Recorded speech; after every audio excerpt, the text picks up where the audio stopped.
Assalamualaikum warahmatullahi wabarakatuh. Saya Gilang Prayoga Putra, NPM 719212916. Saya akan mempresentasikan sistem ekonomi koperasi. Bagaimana dengan sistem ekonominya Indonesia? Indonesia termasuk negara yang menggunakan sistem ekonomi campuran yang dikenal dengan sistem demokrasi.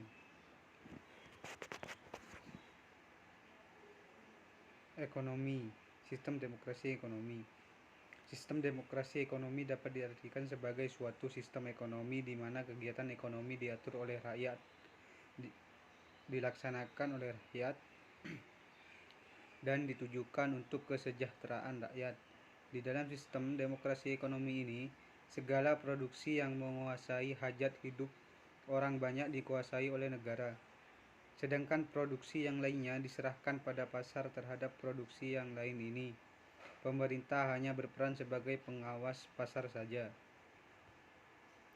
Sistem demokrasi ekonomi yang merupakan penjabaran dari pasal 33 UUD 45 secara jelas menyebutkan bahwa pengelolaan kegiatan ekonomi harus dilaksanakan secara kekeluargaan. Bentuk badan ekonomi yang paling cocok dengan sistem demokrasi ekonomi ini adalah koperasi. Secara eksplisit dalam perjalanan pasal 33 UUD 45, Bung Hatta telah memasukkan koperasi sebagai bentuk badan ekonomi yang harus diselenggarakan dalam perekonomian nasional. Oleh karena itu, koperasi harus menjadi soko guru perekonomian nasional. Sebelum memasukkan bentuk ekonomi koperasi dalam pasal 33 UUD 45, sebenarnya Bung Hatta bersama 3 tokoh ekonomi Indonesia pada saat itu telah mempelajari perekonomian di beberapa negara Eropa. Hasil dari belajar itu, setelah disesuaikan dengan kondisi bangsa Indonesia, lahirlah suatu bentuk ekonomi koperasi. Oleh karena itulah bentuk ekonomi koperasi dimasukkan dalam UUD 45, khususnya pasal 33. Dengan dimasukkannya bentuk ekonomi koperasi dalam UUD 45 ini, diharapkan penyelenggaraan perekonomian nasional Indonesia berbasis pada ekonomi koperasi. Sistem ekonomi koperasi. Sebagai suatu sistem ekonomi koperasi tentu memiliki jiwa atau ideologi tertentu yang menjadi karakteristiknya. Untuk memahami karakteristik koperasi Indonesia, kita harus tahu konsep dasar koperasi Indonesia, khususnya yang menyangkut pengertian dan nilai-nilai dasar serta prinsip-prinsip koperasi. Hal tersebut telah dijelaskan di pertemuan pertama kuliah. Koperasi dalam trilogi pembangunan. Trilogi pembangunan yaitu menciptakan pemerataan pembangunan dan hasil-hasilnya, pertumbuhan ekonomi yang cukup tinggi, serta stabilitas nasional yang dinamis dan strategis yang kemudian juga dijadikan sebagai misi yang melekat pada masing-masing pelaku ekonomi, baik negara, swasta, maupun koperasi di dalam sistem ekonomi nasional yang kita bangun. Keunggulan komparatif pelaku ekonomi. Trilogi pembangunan ada 3 macam: pemerataan, pertumbuhan, stabilitas. Pemerataan koperasi, pertumbuhan termasuk BUMS, stabilitas termasuk BUMN, yang disingkat menjadi pelaku ekonomi.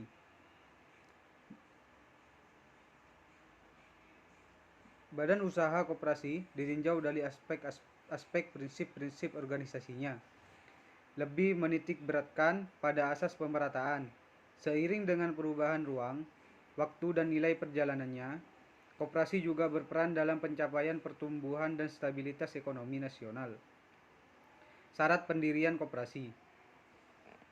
Pasal 12 Permen Koperasi dan UKM nomor 9 tahun 2018 tentang penyelenggaraan dan pembinaan perkoperasian telah mengatur mengenai persyaratan pendirian koperasi di Indonesia.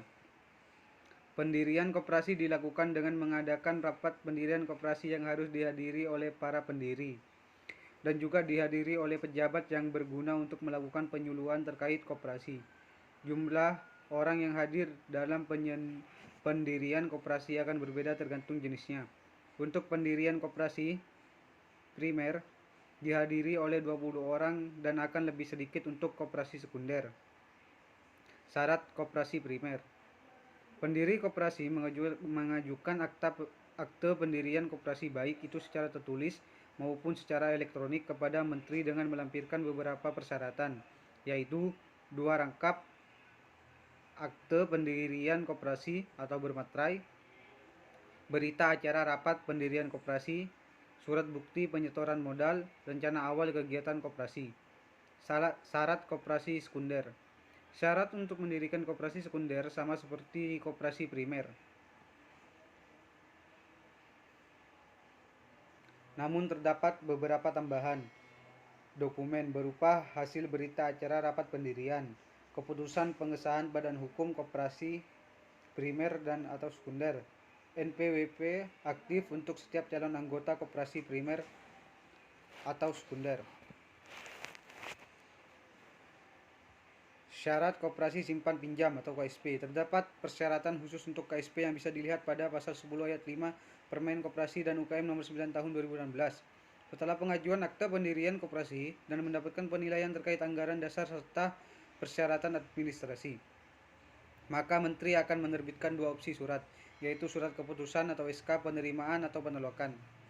Tahapan dan prosedur pendirian koperasi. Peraturan Menteri Koperasi dan UKM nomor 9 tahun 2016 telah mengatur tentang tahapan dan tata cara pendirian koperasi, yaitu perencanaan pendirian koperasi, penyampaian rencana dan konsultasi ke daerah pusat maupun dinas, rapat pendirian koperasi, verifikasi nama koperasi, pengajuan pengesahan akte pendirian koperasi, verifikasi dokumen permohonan, mekanisme Disisminkop, pengesahan pendirian koperasi.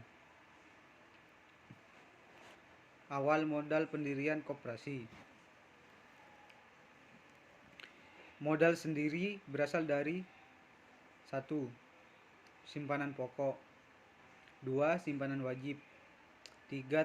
Dana cadangan, 4. hibah.